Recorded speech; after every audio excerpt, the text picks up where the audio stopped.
Hi, my name's John here. I'm the designer of games like Sensible Soccer, Cannon Fodder, Whizball, Parallax and Sociable Soccer, and I listen to the One Up Gaming podcast. Hello Andy, this is Colin. I won't be able to get in tonight. I'm sweating like a pig. So I will just like to mention before we go any further that I did buy myself a Colmi R02 Smart Ring, which is that little thing there, and it's a bit chunkier, and it's a lot thicker than it looks because it's got like a transparent layer in between the gold. It does have all the circuitry and all the bits and bobs in there, which is pretty cool. I bought it because I've heard a lot of these smart tracker things now, and it does your blood oxygen, your heart rate, your sleep sort of cycles, your stress levels, does all your sports, your fitness, your steps, all that kind of good stuff. And I bought it for £3.47 from AliExpress. It's not perfect, it's a little bit chunky, you can feel it between your fingers, because it is a good chunks. But for £3.50, you can't bloody go wrong. The app's pretty nice. It's a nice little thing to use. So I tell you what, Colmi R02 Smart Ring, AliExpress, buy it. Took about 4 or 5 days to get here. It's amazing service. It is amazing. So I will have a disappear and I will come back for the second thing that I was going to talk about. So back in a couple of seconds. I'm an idiot. A few moments later. And I'm back. Still me, still David, still One Up Gaming, all that lark. And oh, that's annoying. I forgot to charge it. But that's what I've been using. That's what I've been playing. My little Anbernic RG ARC S. No, is it an S or is it a D? I can't remember now. It's the one with Android built into it. I don't use the Android. I've got a new front end on there, and I play all my games on there.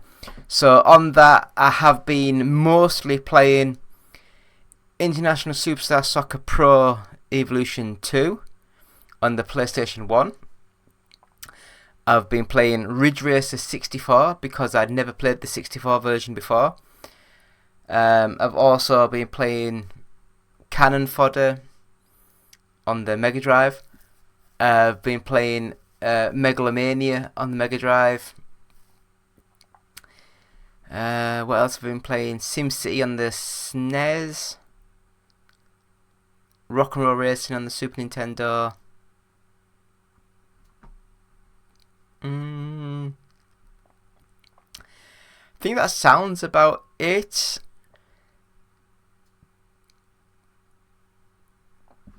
Yeah, that sounds about right.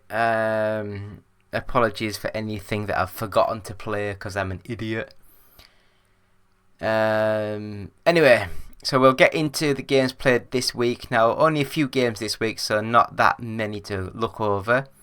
So first of all, we have Neural Dominion.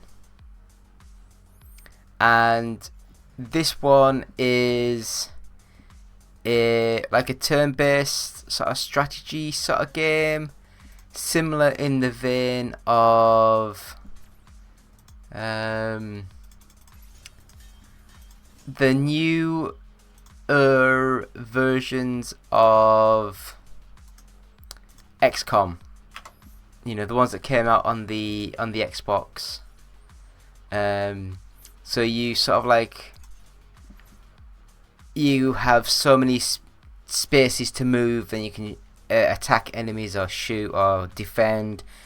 Then you sort of like, once you've used up all the allocated points, then you have to end turn and it goes to the next person. Had a quick go on it, not much of a go. I've just quickly played, loaded it up and had a quick go, and it played nice, it looked nice. There's a bit of an artifacting artifacting. Kind of like a blurred image when the camera was rotating round. It kind of like stuttered a wee bit. And I don't know if that's just my PC, because I've only got like a tiny little, there's like little mini PCs. It's like a Ryzen 5 750H. It's only like a mini PC thing.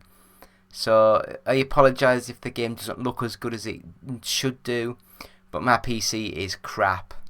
I'm mainly an Xbox player, but yeah, the PC's there just for like more like indie sort of games. But yeah, Neural Dominion. I would say it's a nice little game. I'd recommend it.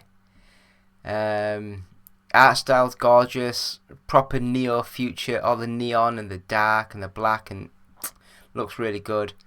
So yeah, I'd recommend that. Next up, we played Honeyland.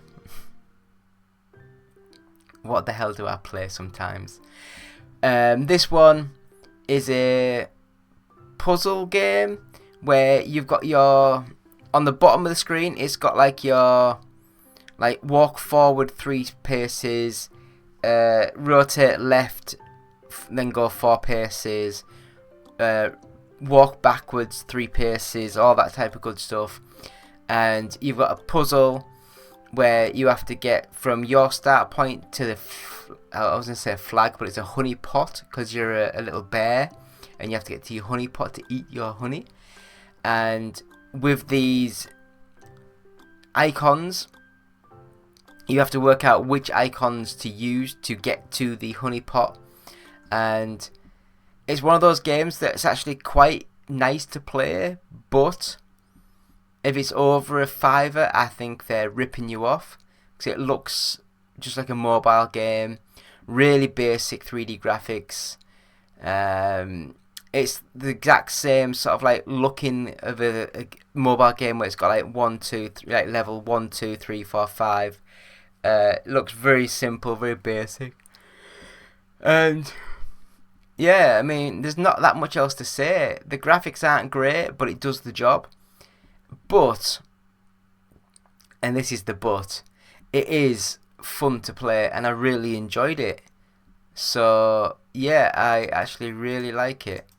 So yeah, Honeyland, I recommend. It's a nice little indie sort of puzzle sort of game. And the last game that we played fully this week is called Cultist Simulator. Now, I had no idea what this was when I got it sent to review, so I eagerly downloaded it, and yeah, I just started playing it. And if people know me, which a lot of people might not know me, hi, David here, I don't really like card games. I'm not a big massive fan of poker. Never played it at school, never played it with friends.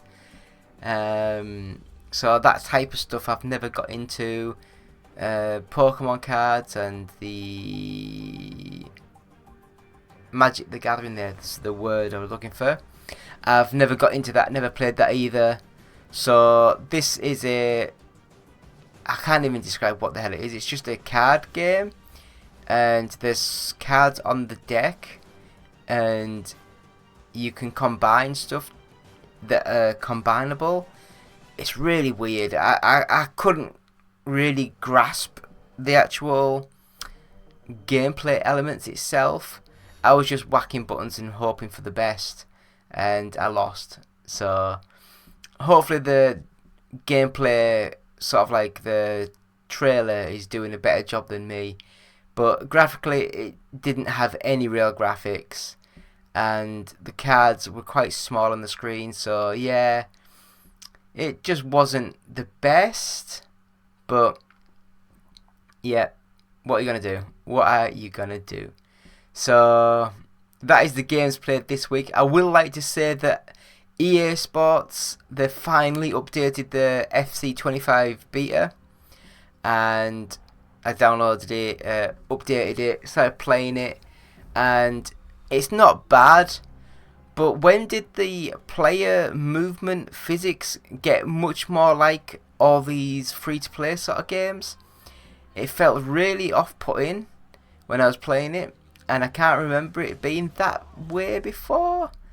But it might be me, because I've not played a FIFA game in a while, or an EA Sports FC 25-20 game sort of thing. But yeah, I don't know. I was just not massively impressed in how it played. I enjoyed the little 5-a-side mode. But like always, you're paying for the name, you're paying for the licenses, you're paying for the teams, all that type of stuff. And it does look nice, I will say that. So yeah, EA Sports FC 25 Beta. If you get the invitation, give it a go, see what you think. And that is the games we've been playing this week. So we'll have a quick break and we'll be back with the 10 minutes of nothing. So back in a few seconds.